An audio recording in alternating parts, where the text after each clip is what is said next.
Jenis gunung api berdasarkan aktivitas dan bentuknya. Kita bahas gunung api berdasarkan aktivitasnya dulu ya. Jenis gunung api berdasarkan aktivitasnya dibagi menjadi 3. Yang pertama yaitu gunung api aktif. Gunung api aktif adalah gunung api yang masih bekerja dan mengeluarkan asap, letusan, dan gempa. Yang kedua yaitu gunung api mati. Gunung api mati adalah gunung api yang tidak memiliki catatan erupsi sejak tahun 1900. Yang ketiga yaitu gunung api istirahat.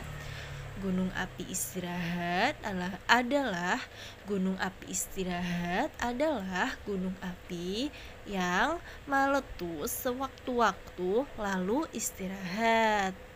Misalnya Gunung Cermai dan Gunung Kelut. Sekarang kita bahas ke materi yang kedua. Jenis gunung api berdasarkan bentuk dan terjadinya dibagi menjadi 3. Yang pertama, gunung api mar. Gunung api mar adalah gunung api yang terbentuk seperti danau kawah dan proses terjadinya berasal dari letusan besar yang kemudian membentuk lubang besar di puncaknya. Material yang dikeluarkan oleh gunung api mar ini adalah benda padat dan eflata. Contohnya Gunung Lamongan, Gunung Dieng, dan Gunung Gamalama. Yang kedua yaitu gunung api perisai atau tameng.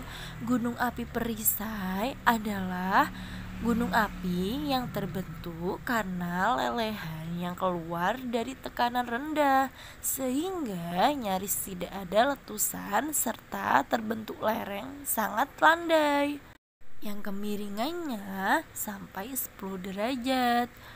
Akan tetapi di Indonesia tidak ada gunung api jenis perisai.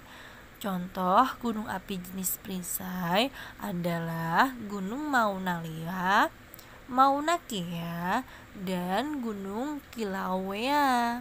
Yang ketiga yaitu gunung api kerucut atau strato.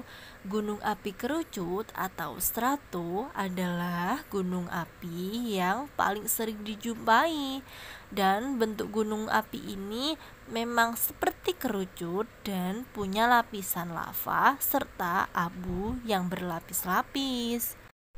Gunung api strato terbentuk karena letusan suatu lelehan, batuan, panas, serta cair.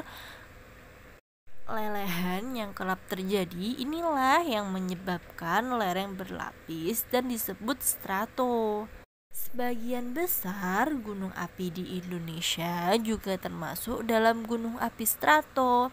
Misalnya Gunung Merapi dan Tangkuban Perahu.